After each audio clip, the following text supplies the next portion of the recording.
আল্লাহ বলেন মিসকিনের মাল যারা খাইব, ইয়েতিম অসহায় মানুষের মাল যারা আত্মসাৎ করবে, আল্লাহ বলেন জাহান্নামে যাওয়ার 2 নাম্বার কারণ।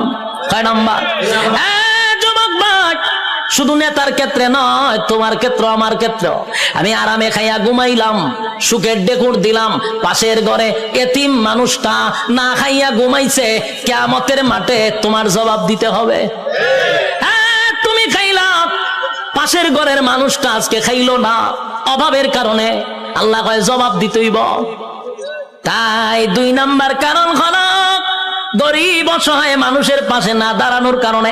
টাকা আছে, পয়সা আছে, এরপরও তুমি গরিবদের পাশে দাঁড়াও না। এই টাকা দিয়া শুধু নিজের বুঝলা, গরিবের পাশে দাঁড়াও না। আল্লাহর কসম, জাহান্নামে যাওয়ার 2 নাম্বার কারণ।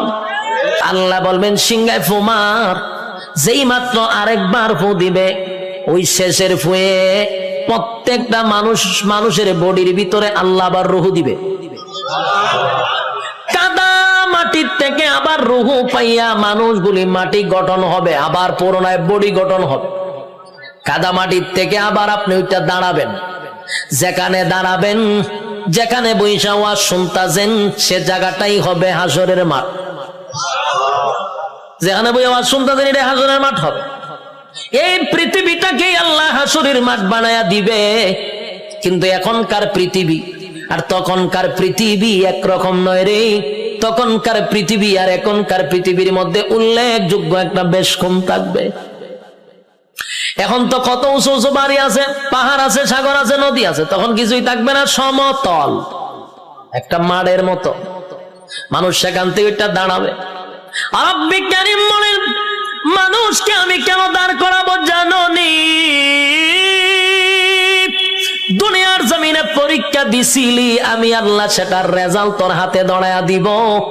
মানুষ গিয়া জমা হবে হাসরের মাঠে, কেউ পানি পান করবে, কেউ কলিজা পাটা পিপাসা লইয়া হাসরের মাঠে দাঁড়ায়া থাকবে। একদিন নয় রে, 2 দিন নয়, 50,000 বছর দাঁড়ায়া থাকতে হবে।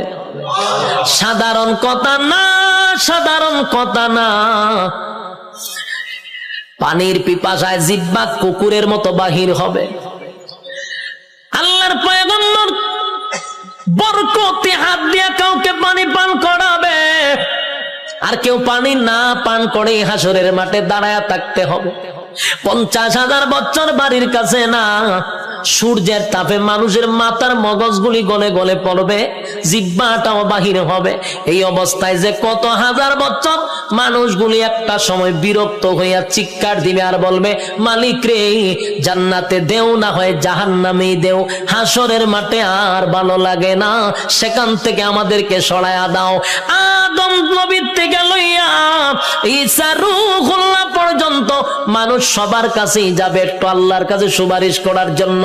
আদম নবীও বলবে ইয়া রাব্বি নাফসি, ইব্রাহিম আলাইহিস সালাতু ওয়াস সালাম বলবে ইয়া রাব্বি নাফসি, নূহ পয়গম্বর বলবে ইয়া রাব্বি নাফসি, মুসা নবী বলবে ইয়া রাব্বি নাফসি।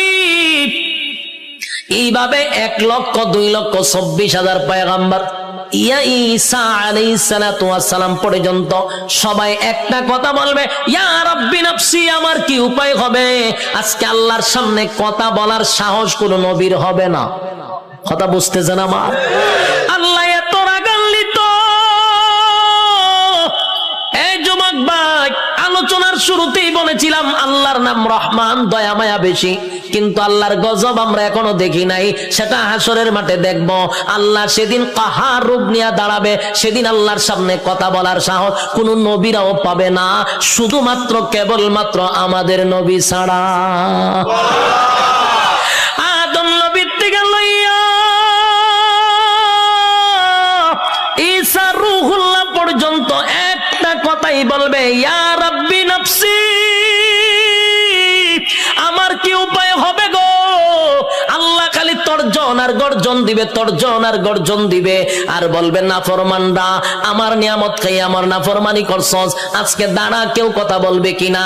আল্লাহ সেদিন বলবেন লিমানিল মুলকুল ইয়াউম, এই পৃথিবীর রাজা বাদশারা দাঁড়া, হামাইন্নারে ডাক দিব, নমরুদ্দারে ডাক দিব।